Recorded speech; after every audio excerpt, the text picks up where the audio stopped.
And we'll kick off. Sorry for that false start, everyone. I've got voices in my ears. Hello, welcome again to the latest focus event from the Property Development Forum. Really pleased to be here and once again have so many people attending. My name's Tony Horsey of Autus Architecture and Planning. I'm also the founder of the Property Development Forum, which is why we're here today for the latest in our focused events looking at more detail at issues constructing development. The forum itself is, as I'm sure you all know, a networking event that we run in Exeter, Torbay and Plymouth, where we just bring developers, landowners, professionals together. The idea that they just share experiences and potentially get deals moving forward. We've been running that now for 18 months. It's growing at a rate that much greater than we ever anticipated. I'm really pleased with the outcome. And as I say, thrilled that you've all joined us here today. We're already on the third of these bi-monthly web events. Again, thrilled at the response, and for as long as there's demand, we're going to keep doing them. If there are subjects that you want us to address or drill down into, then we're happy to do so. Just let us know. And for as long as you keep asking us to do them, we'll keep turning up every couple of months. One of the things I've been a bit humbled by over previous events is the time and effort that people have been putting in to support us in this.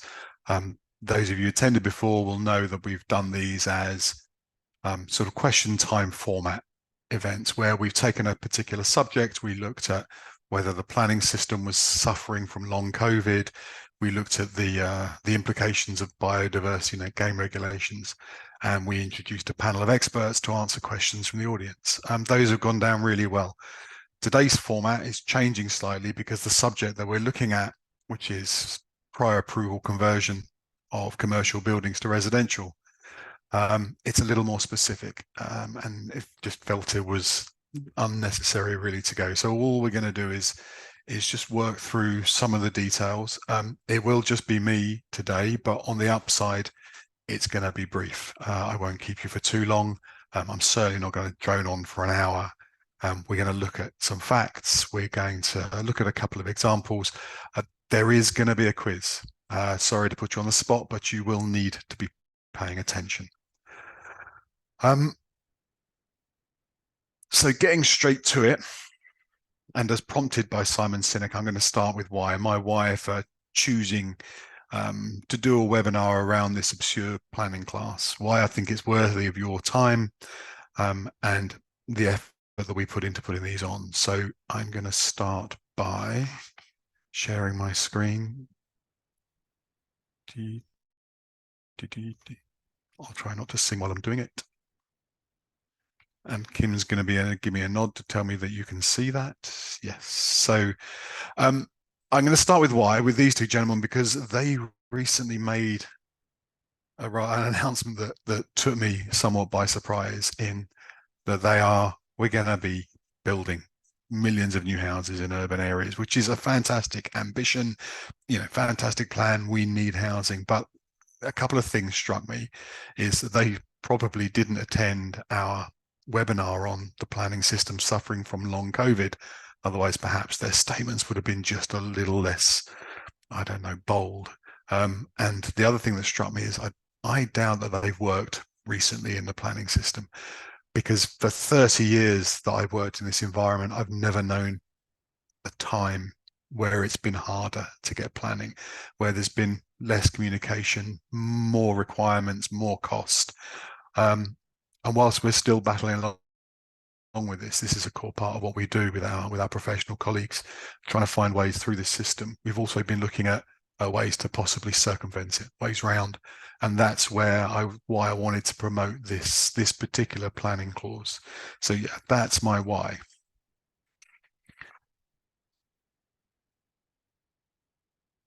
So don't want to get sort of tear into any government too much.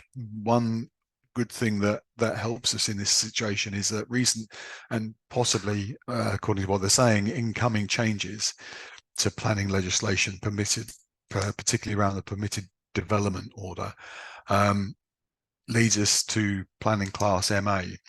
as this enables to do more with less.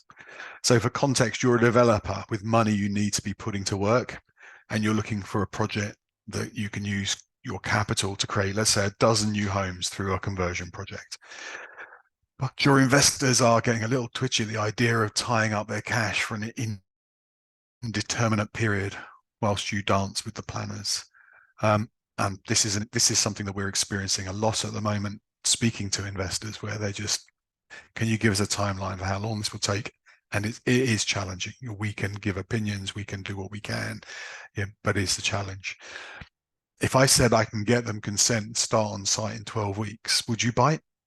Yeah, I suspect you would, because that's a huge risk mitigated. There's a risk there in the planning and your capital being tied up.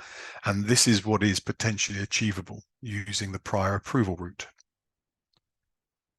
So I think probably important to clarify what prior approval means before we go too far. And in essence, there's a context in which the government has announced that approval already exists, that actually in certain situations with certain buildings, converting them to residential use class, the planning approval already exists.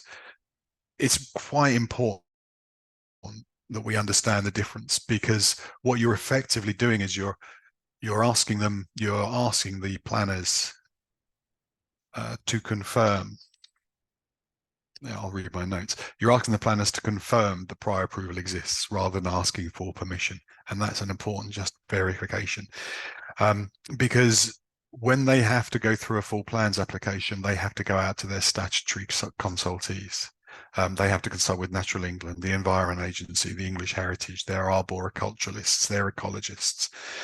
The list is getting longer, and I was advised by a chief planner recently that their planning authorities are being used as information gatherers by various government agencies, which is why these consultations now exist. And it's often the case that these consultations, external agencies not responding in reasonable timeframes, which means the planners can't determine applications, or those are the excuses they give us. These are the reasons for a lot of the delays. If the approval already exists, which in the context of prior approval it does, then these consultations don't need to happen. The planners are just, all you're asking for is for them to confirm that prior approval exists. Effectively, all those consultations get bypassed. It's obviously not a free pass. There are certain criteria and some hoops to jump through, which we'll look at. But the second win here in terms of my clients is timeframes. In a prior approval application, the time pressure is on the planners. We submit an application now and they can say, oh, a minor application, that's 8 weeks, or a major application is 12 weeks. Anyone who's working in this world at the moment knows that's potentially nonsense, because they will just kick the can down the road, even in validation, even trying to not register a project. They'll kick the can down the road using whatever they can. For a prior approval application, because you're asking them to confirm something that already exists, the actual deadline is on them. If after 8 weeks after your application, they haven't given you good reason why prior approval doesn't exist, then it defaults to approved. So that's it. In 8 weeks, if they don't give you good reason to say no, you can crack on. And that makes a massive difference in terms of mitigating risk, in terms of tying up capital, in terms of being able to program through your developments. So if we move on to what qualifies under Class MA, essentially it's planning Class E, which is commercial buildings that don't have a residential element to them. So you can't include hotels or care homes or hostels. So anything that has a residential element to it doesn't come into planning Class MA at the moment. Who knows how these regulations might change.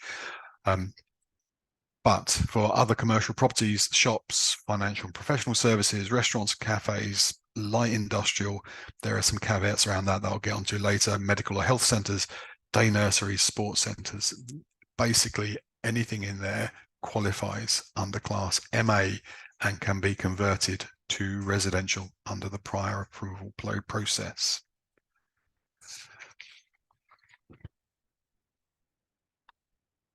Are there restrictions? Of course, there are restrictions. This is the planning system. So you can't apply if your application exceeds 1,500 square meters, then prior approval doesn't count. But that's a big lump of space. That's 10 three-bed houses, or, I'm not going to do the math in my head now, but math or maths? Sorry, I'll stop rambling. 1,500 square meters is a big lump of space. It needs to be date stamped for 2 years. What that means is that the planning classification needs to have been in place for more than 2 years. So you can't just quickly convert something to an office and then claim prior approval. It doesn't work like that.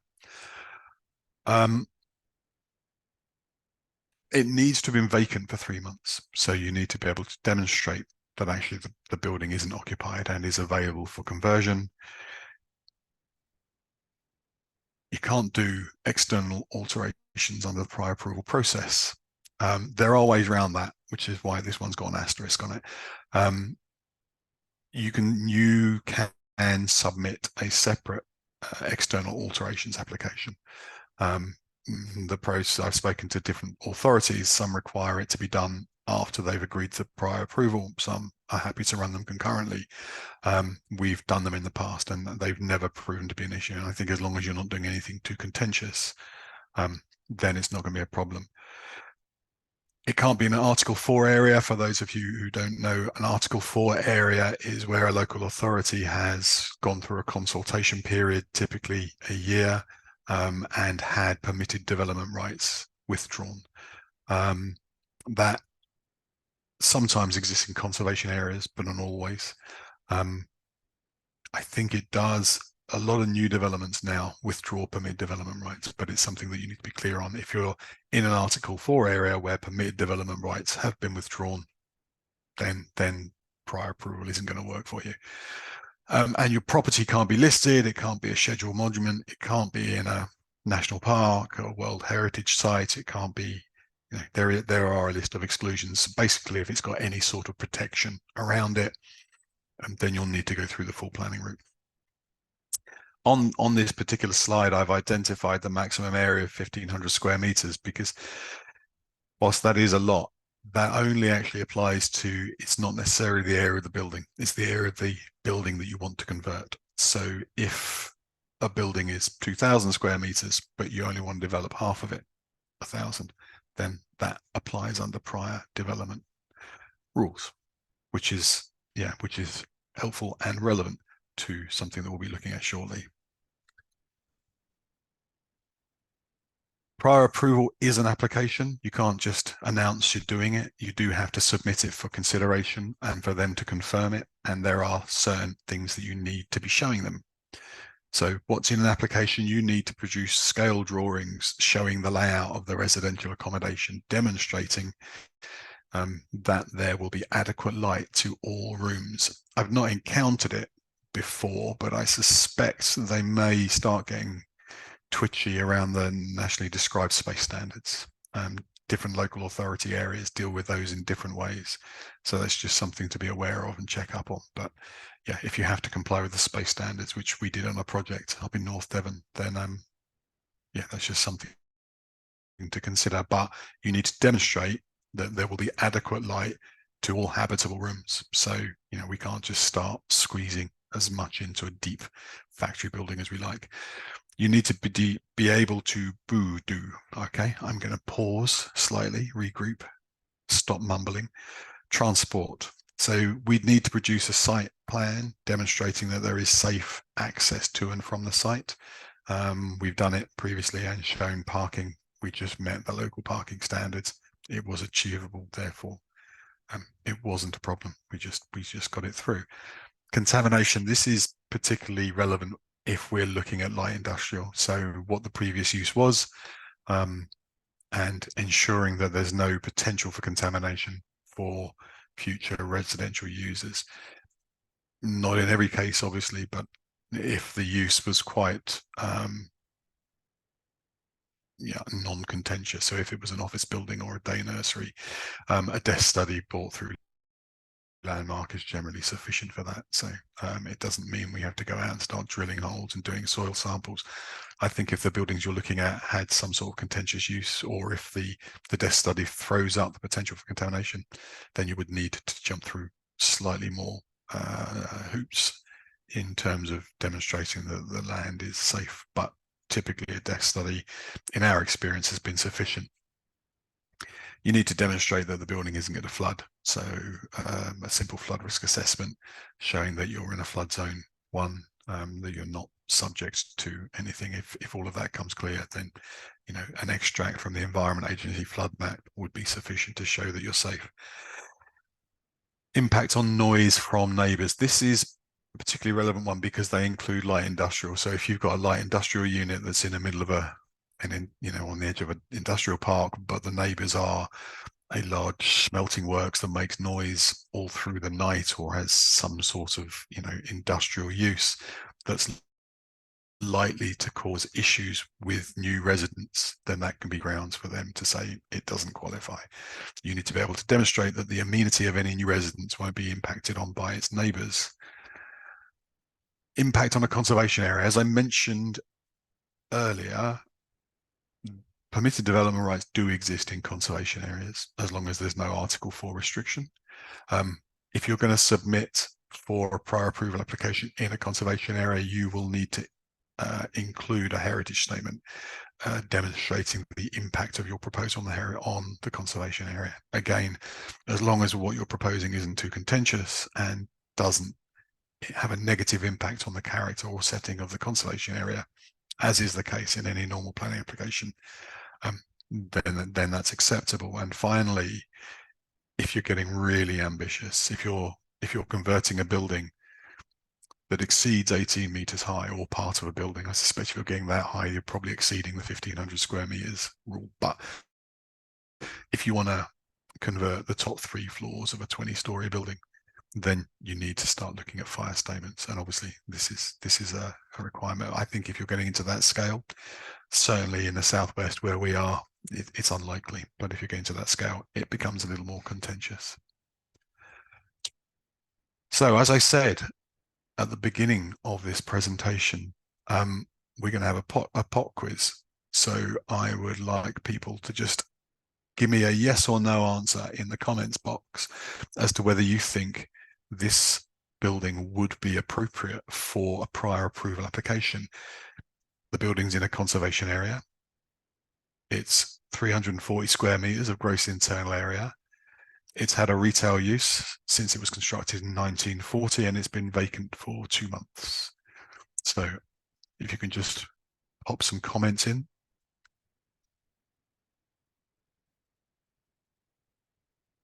I'll be honest, I'm not being entirely fair with these. I'm just trying to play a game because on the face of this conservation area, let's assume there's no Article 4. Yeah, that's acceptable. It's below the maximum threshold. Yes, that's acceptable. It's a retail use. Therefore, that's acceptable. Vacant for 2 months. If you're looking at buying this building, by the time you've bought it, it will be vacant for 3 months. So if you said, no, it's not, technically you're right. If we're looking at it in a slightly commercial sense, or you're going to hang on another month, then this one would qualify. So in my view, this is certainly a conversion that you would look at under a prior approval application. So here's a second one for you. This whole building is 1,820 square meters. It's been an office since its construction in 1982, and it's been vacant for 8 months. So would this be appropriate for a prior approval application? Answers in the comments box, please. Again, I'm being a little bit cagey with the question, and we'll reference this one shortly. This is actually a building that we got a prior approval through on because the client was only converting the top 2 floors. The ground floor is already let, had a long-term lease to a commercial operator, the job centre, so Department of Work and Pensions. And we were looking at the top 2 floors, which came in well below the 1,500 square metre limit. Yes, it's an office, therefore it qualifies under prior approval, and it had been vacant for some time. So we submitted this and we got it approved within 15 weeks, I think it was. And finally, in the pop quiz, here is a commercial building, 622 square meters. It is part of a clinic. It's been a medical center, non-residential medical center since 1996, and it's been vacant. And as you can see, boarded up for 14 months. And the answer is yes. This building would be acceptable for an application under prior approval to convert it to residential. Now, as I mentioned on the previous slide, this is a scheme. Here's one we prepared earlier. That dates me for anyone who used to watch Blue Peter. This is a scheme that we looked at in North Devon for a client. They approached us prior to purchase, and we did an evaluation on it. And then they purchased it with the Department of Work and Pensions as a tenant on the ground floor. Top 2 floors were still classified as commercial, but had been vacant for a long time. So we submitted the prior approval application. The client's brief was a minimum of 14 one-bed flats, which they wanted to sublet or let off to the local authority. They needed a minimum of 14 to make the project viable. We eventually we did a layout, we did the floor plans, and all the necessary detail, and we achieved 16 one-bedroom flats in this building. And we're now just going to look at, as it's one that we ran through, and this was a live project. I'm just going to do a straightforward comparison between how this would have played out if we'd done it as a straightforward full plans application, and as we did do as a prior approval application. What we've got here is just a comparison between the various fees that would have been involved and the timelines. And as you can see, there are some significant differences. So I'll run through the planning application first. The consultant fees, architects, bless them, they know how to get paid. So we'll put the fee on this one at 21,000. This was 18 months ago, so I think that would be a good deal by current standards.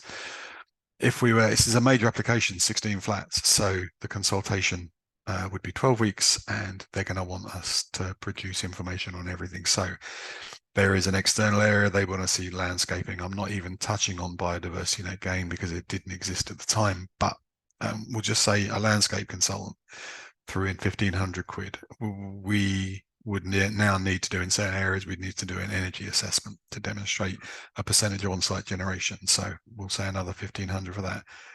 Just a preliminary ecological appraisal, 1,200. That's to get the ecologists to come and have a look around and identify what else they need to do.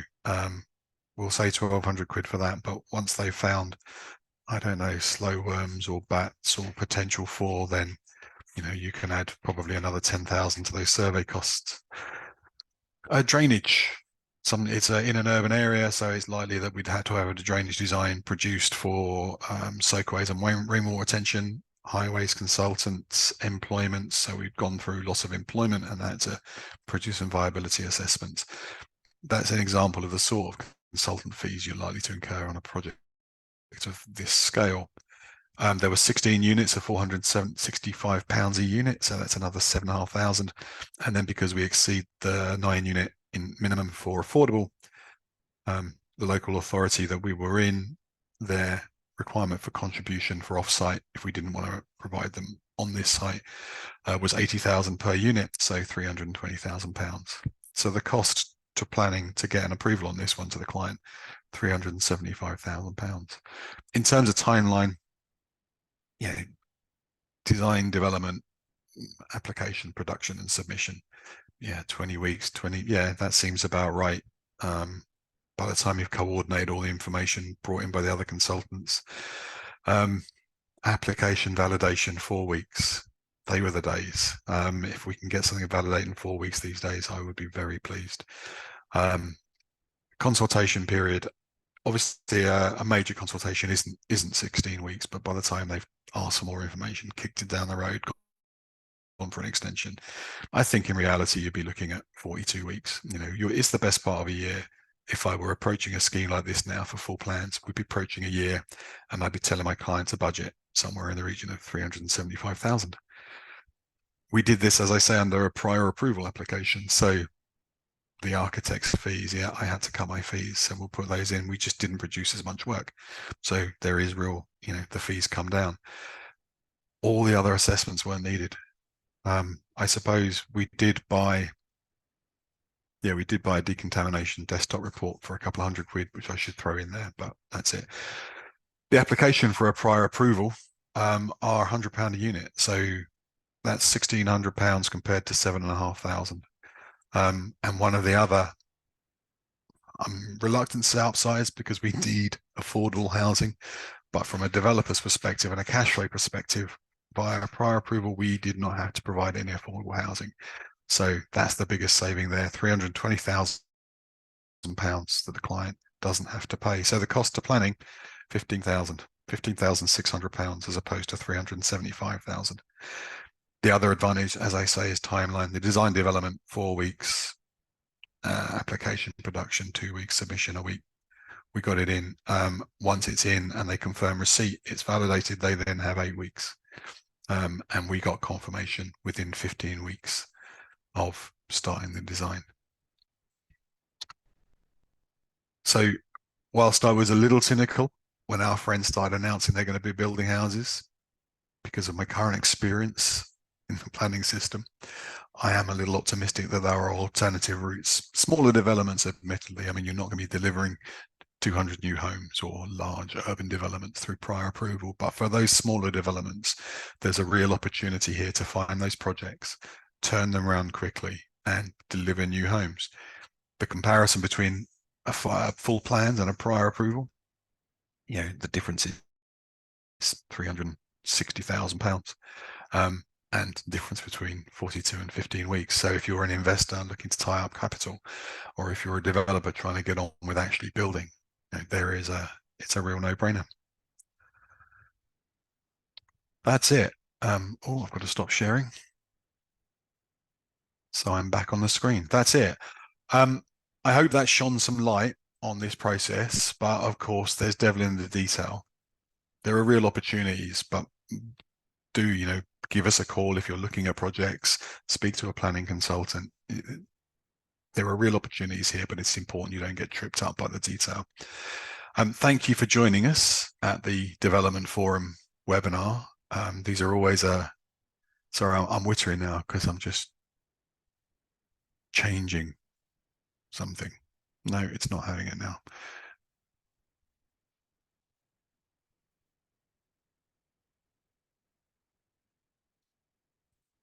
So thank you for joining us here at the Development Forum webinar. I hope to see at least some of you at the next Development Forum event in Exeter. That's on the 13th of September, where we're in the Botanist from 4:30. As I mentioned at the beginning of the brief, we run these live networking events in Exeter, Plymouth and Torbay. Hopefully some of you can join us. They're very informal events. There are no presentations, there are no sales pitches beyond a brief introduction from me and introducing you to our ambassadors. Each event is hosted by a group of ambassadors who are experts from law, finance, planning, project delivery, marketing and sales. So there are experts on hand. If you've got any development related queries, please come along and join us, have a drink and a bite to eat, and just have conversations with some like-minded people. And finally, before I go, I would like to introduce you to a very exciting new development for the forum, which is the Property Development Academy. We're going to be launching this at the end of the week, launching the website. It's a training platform for new or aspiring developers who possibly own their own portfolios already or are looking to scale up their development ambitions. The training takes you through the whole development process, but we have a particular focus on risks in delivery. 80% of the risk sits in delivery, and most of the risk to your capital is in that actual development phase. So we're going to take people through different processes of understanding those risks and how to mitigate them. There will be more to come soon. But that's it. Thanks again for joining us. I hope this little introduction, this little presentation has helped. And if anyone does have any queries about prior approval applications or schemes they'd like to bring forward, feel free to get in touch. I hope to see at least some of you in Exeter or at some of our later live meetings. And thanks again for joining us. See you next time.